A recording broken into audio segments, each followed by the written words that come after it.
మనం ఈ అరణ్య అనుభవాన్ని సాధన చేసి దేవుని సన్నిధిలో మనం గడుపుతూ అరణ్యంలో ఆయనతో గడుపుతూ ఉన్నామనుకో, మనకు ఒకటి అలవాటైద్ది. ఏం అలవాటైద్దో చూపించిన పరమగీతం 8:5 ఒకసారి చదవండి.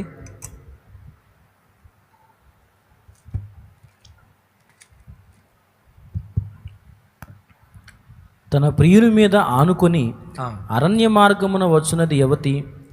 చాలు. ఏంటంట, కొంతమంది వ్యక్తులు అరణ్యానికి వెలుపల ఉండి అరణ్యం వైపు చూస్తున్నారు. ఆ అరణ్యం వైపు చూస్తుంటే ఒక ప్రియుడు కనబడుతున్నాడు. ఆ ప్రియుని మీద ఆనుకొని ఎవరో ఒక ప్రియురాలు వస్తుంది. వీళ్ళందరికీ డౌట్ వచ్చింది, తన ప్రియుని మీద ఆనుకొని వస్తున్న ఆమె ఎవరండి? ఆ ప్రియుడు ఎవరండి? ఆ ప్రియురాలు ఎవరండి? మీరు చెప్పండి, ప్రియుడు ఎవరు? సరే, అదలా ఉంచండి. మీ ప్రియుడు ఎవరు? వీళ్ళు నోరు తెరవట్ల. ప్రియుడా యేసయ్యా నిన్ను చూడాలని. ఇప్పుడు అందుకోండి పాట. ప్రియుడా యేసయ్యా నిన్ను చూడాలని, నిన్ను చూడాలని, నిన్ను చేరాలని, నిన్ను చూడాలని, నిన్ను చేరాలని మనసార నామది కోరెనే, ప్రియమార నామది కోరెనే. ప్రియుడా యేసయ్యా నిన్ను చూడాలని. హల్లెలూయా. అయ్యా, మీ ప్రియుడు ఎవరు? యేసయ్యనా? డౌట్ ఏం లేదుగా. ఎన్ని పాటలు ఉన్నాయి. నా ప్రాణ ప్రియుడా నా యేసయ్య, ననుగన్న తండ్రి. అమ్మ, మీ ప్రియుడు ఎవరమ్మా? ఏం వినపట్ల? చెల్లి, ఏంటి మౌనంగా ఉన్నావు? ఎవరు నీ ప్రియుడు? ఎవరు? యేసయ్యనా? మనందరి ప్రియుడు నజరేయుడైన యేసు. మరి ఆయన మీద ఆనుకొని వచ్చే ప్రియురాలు ఎవరు? సంఘం. ఇంకొక మాటలో చెప్తాను, ఎవరో కాదు, నేనే. ఆ మాట నువ్వు కూడాను నిజంగా అనుకుంటున్నావా? అరణ్యానికి వెళ్ళి వస్తున్నావా, లేకపోతే ముసలమ్మ ముచ్చట్ల దగ్గర నుండి వస్తున్నావా? అరణ్యానికి వెళ్ళి వస్తున్నావా, లేకపోతే సినిమా హాల్కి వెళ్ళి వస్తున్నావా? అరణ్యానికి వెళ్ళి వస్తున్నావా, లేకపోతే ఎక్కడి నుండి వస్తున్నావు? ప్రియుడు అరణ్యంలో ఉన్నాడు. అరణ్యానికి వెళ్ళిన ప్రియురాలు ప్రియుని మీద ఆనుకొని అరణ్యంలో నుండి బయలుదేరి వస్తుంది. హల్లెలూయా. అక్కడికి వెళ్ళిన వ్యక్తికి ఒకటి సాధన అవుతుంది. ఏంటో తెలుసా? బయట ఉన్నప్పుడేమో అంతా నేనే చేయాలి, అన్నీ నేనే చేయాలి, అంతా నేనే చూసుకోవాలి. నేను చూడపోతే ఎలా, నేను చెయ్యకపోతే ఎలా, మరి నేను జాగ్రత్త చేయకపోతే పరిస్థితులు ఎలా మారిపోతాయో నేను జాగ్రత్తగా చూసుకోవాలి అని బయట అనుకుంటాడు. ఒక్కసారి అటు పోయాడు అనుకో, ఎటు అరణ్య అనుభవానికి వెళ్ళాడు అనుకో, నాదేం లేదు తండ్రి, నా జాగ్రత్త కాదు, నా ముందు చూపు కాదు, నేనేం చేయలేను, ఇదిగో నేను నీ మీద అనుకుంటున్నా, నువ్వే చూసుకో. మోషే అరణ్యానికి వెళ్ళకముందు ఐగుప్తు సకల విద్యల యందు నేర్పరి అయి ఉన్నాడు గనుక తన బుద్ధి బలంతో, తన జ్ఞాన బలంతో ఇశ్రాయేలీయుల్ని విడిపిద్దామనుకున్నాడు. అందుకే తన ఖండ బలం ఉపయోగించి ఒకడిని చంపి మట్టు పెట్టాడు. అరణ్యానికి వెళ్ళకముందు ఒక్కసారి అరణ్యానికి వెళ్ళాడండి. అరణ్యానికి వెళ్ళి 40 దినాలు, 40 సంవత్సరాలు అనుకోండి. 40 సంవత్సరాలు అనుకోవటం కాదు, 40 సంవత్సరాలే. 40 సంవత్సరాలు అరణ్యంలో ఉండి తిరిగి వచ్చాడు. ఇప్పుడు నేను మిమ్మల్ని అడుగుతున్నాను, తెలివైన వాళ్ళు చెప్పండి, ఇప్పుడు మోషే ఎవరి బలం మీద ఆనుకొని వస్తున్నాడు? ఎవరి జ్ఞానాన్ని తనకు ఆధారం చేసుకొని వస్తున్నాడు? ఇటు సౌండ్ వస్తుంది కానీ ఇటు అట్లా మీరు ఆగండి, చెప్తా. మీరు చెప్పండి అయ్యా. అరణ్యానికి వెళ్ళకముందు మోషే ఆధారం ఎవరు? వెళ్ళకముందు తానే, తన జ్ఞానమే, తన బలమే, తన సామర్థ్యం ఏందనుకున్నావు, విలువ విద్య, కత్తి విద్య, అన్ని విద్యలు తెలిసినోడిని నేను, గుద్దుకు చంపుతావు ఒక్కొక్కడిని. ఇది బయట. ఇప్పుడు అరణ్యానికి వెళ్ళి వచ్చాడు. ఇప్పుడు చెప్పండి, మీరు ఆగండి, మీరు చెప్పండి, ఇప్పుడు చెప్పండి. మోషే తిరిగి వంటి చేత్తో ఒక కర్ర తీసుకొని వస్తున్నాడు. ఇప్పుడు ఈ వ్యక్తి ఆధారం ఎవరు? ఈ వ్యక్తి బలం ఎవరు? ఈ వ్యక్తి జ్ఞానం ఎవరు? ఈ వ్యక్తి గుండె ధైర్యం ఎవరు? చీల్చాడా లేదా సముద్రాలను? చీల్చాడా లేదా? అది యేసు రక్తమే జయం, యేసు రక్తమే జయం. హల్లెలూయా. వెళ్ళినోళ్ళు ఈ విద్యను సాధన చేస్తారు. నాదేముంది ప్రభువా, నేనేం చేయగలుగుతానయ్యా, నా పని అయిపోయింది, చూడు ఎలా అయిపోయాను, పిచ్చిదానిలాగా అయిపోయానయ్యా, పిచ్చోండి అయిపోతున్నానయ్యా. ఇన్ని సంవత్సరాలు ప్రయాసపడి ఆలోచించి విసిగిపోయాను ప్రభు. నా వల్ల కావట్లేదయ్యా, నేను ఏమి చేయలేను, నన్ను నీ చేతులకు అప్పచెప్పుకుంటున్నా. ఏం చేస్తావో, ఎలా ముందుకు తీసుకెళ్తావో నీకు అప్పగించుకుంటున్నానయ్యా. నా జ్ఞానం నాకు ఆధారం కాలేదు, నా బలం నాకు ఆధారం కాలేదు, నా అనుకున్నవారు నాకు ఆధారం కాలేదు. ఇటు సేవలో, ఇటు జీవిత పోరాటాల్లో విఫలమైపోయానయ్యా. ప్రియుడా, ఇదిగో నీ మీద అనుకుంటున్నా, నీ కాళ్ళు పట్టుకుంటున్నా.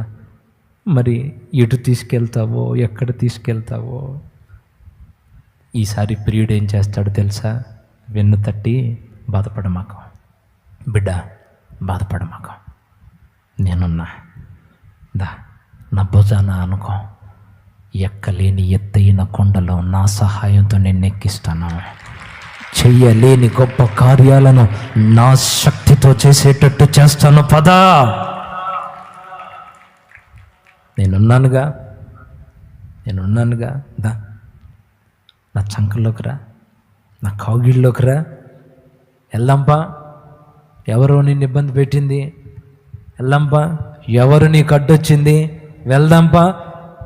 ఎవడు నిన్ను నిందించి మాట్లాడింది, వెళ్దాంపా. ఓ తండ్రి అంటాడు చూడు పిల్లోడితో, ఎవడరా నిన్ను, రా ఎవరు నిన్ను ఎవర్రా, ఎవడరా మా వాడిని ఇబ్బంది పెట్టింది, రండ్రా. అప్పుడు భుజాన ఉన్న కొడుకు ఎట్లా చూస్తాడండి, కూతురు ఎలా చూసిద్ది? ఇప్పుడు రండ్రా, ఒక్కడిని చేసి ఆడుకున్నారు నన్ను, చిన్నోడినని తెలియదని, ఏ అండ లేదని నన్ను ఆడుకున్నారా మీరు. ఇప్పుడు నా కింగ్, మా నాన్న వచ్చాడు, రండ్రా. ఇప్పుడు ఆ చూపులో ఉంటుంది చూడండి ఒక రోషము. దేవుడికి మహిమ కలుగునుగాక. హల్లెలూయా. అరణ్యానికి వెళ్ళిన వ్యక్తి ఆధారపడతాడు, ప్రియుని మీద ఆనుకొని వస్తాడు, ఆ విద్య నేర్చుకుంటాడు. అక్కడ విశ్రాంతి మాత్రమే కాదు, ఆనుకోవడం నేర్పుతాడు. దావీదు ఎప్పుడు అరణ్యాల్లో ఉండేవాడా, ఇంటికాడ ఉండేవాడా? మీరు చెప్పండి. ఎక్కడ? అరణ్యంలో, ఎక్కువ అరణ్యాల్లోనే ఉండేవాడా? యుద్ధరంగానికి వెళ్ళాడా? గొలియాతు ఉన్నాడా ముందు? 6 మూరల జనడు ఉన్నాడా? ఏమన్నాడు గొలియాతుతో? యుద్ధము, మధ్యలో ఒక మాట మిస్ చేశారు మీరు. యుద్ధము నాది, యుద్ధము మరి ఎవరిది? ఆయనదేనా? మరి యుద్ధం యెహోవాది అయినప్పుడు నువ్వెందుకు వచ్చావు? సీన్లోకి ఆయన గారు రావాల్సింది కాదు. నేను ఒత్తి తోలుబొమ్మనే, నేను ఊరకు నిలబడ్డానంతే. నన్ను ఆధారం చేసుకొని నన్ను నడిపిస్తున్నవాడు జీవము కలిగిన దేవుడు. యుద్ధం చేస్తుంది ఆయన. ఇప్పుడు నేను మిమ్మల్ని అడుగుతున్నాను, చెప్పండి, మీ కుటుంబాన్ని లాక్కు రావాల్సింది మీరా, దేవుడా? మీరు చెప్పండి. మీ కుటుంబాన్ని లాక్కు రావాల్సింది నువ్వా, ఆయన? భారం నీదా, ఆయిందా? మరి ఎందుకు దిగులుగా ఉన్నావు? ఏదో బరువు వచ్చి మీద పడ్డట్టు, అమ్మో అయ్యో. ఈరోజు ప్రభు మీద నీ భారం వేయటం నేర్చుకో. యేసన్న గారు ఏం పాట పాడాడండి? ఏం పాట? ఏదో మంచి పాట ఒకటి ఉండాలి. అరణ్యయాత్రలోనా నా దాగు చోటు నీవే, నా నీటి ఊట నీవే. పాడదాం. అరణ్యయాత్రలోనా నా దాగు చోటు నీవే, నా నీటి ఊట నీవే. అతి కాంక్షణీయుడా ఆనుకొనెద నీ మీద, అతి కాంక్షణీయుడా ఆనుకొనెద నీ మీద. నా యేసు రాజా, నా ఆరాధ్య దైవమా, ఆరాధ్య దైవమా, నా స్తోత్ర గీతమా, నా స్తోత్ర గీతమా, ఆరాధ్య దైవమా. నా యేసు రాజా, రాజా రాజా రాజా రాజా రాజా, యేసు రాజా, రాజా రాజా, యేసు రాజా, రాజా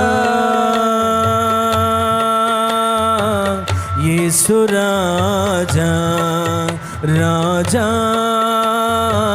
యేసు రాజా, రాజా రాజా, యేసు రాజా, రాజా రాజా, యేసు రాజా.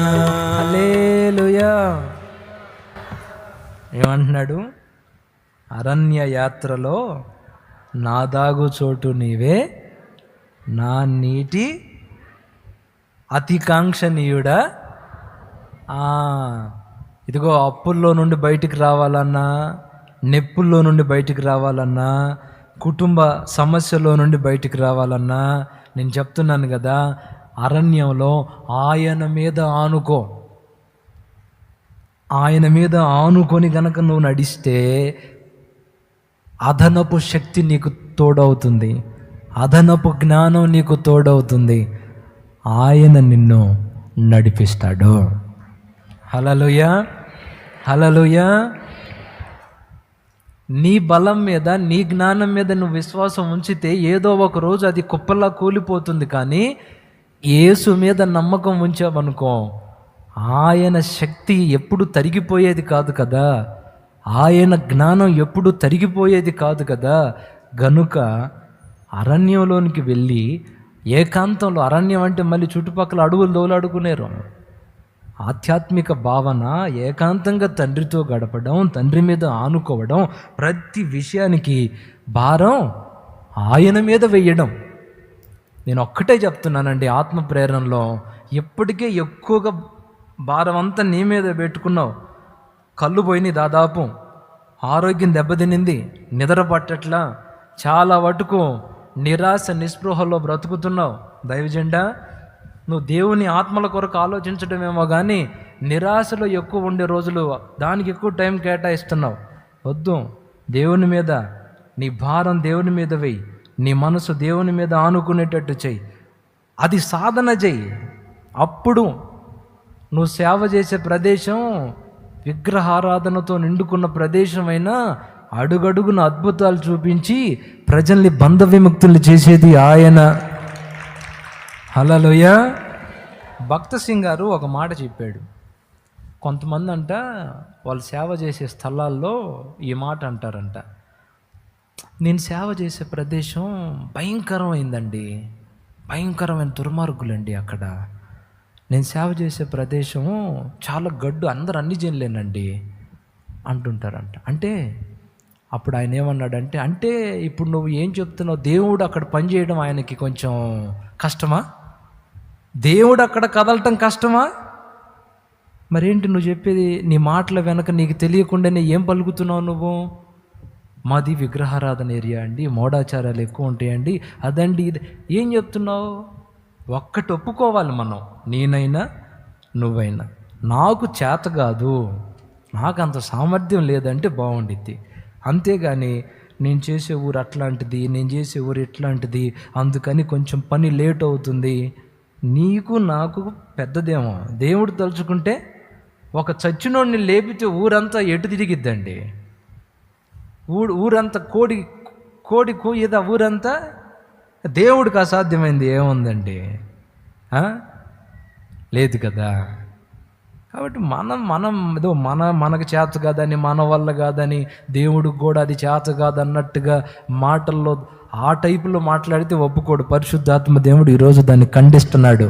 అలాంటి మాటలను ఆపు, ఆపు, నా మీద ఆనుకో, గడుపువయ్యా నువ్వు నాతో, శక్తినిస్తాను, నీ నీడలో అద్భుతాలు. నువ్వు పోతుంటే నీడ తగిలితే రోగి నిలబడితే అయిపోద్ది. దేవుడు నీతో ఉన్నాడని తెలిస్తే, నాతో ఉన్నాడని తెలిస్తే సమాజం దేవుని వెలుగుని చూస్తుంది.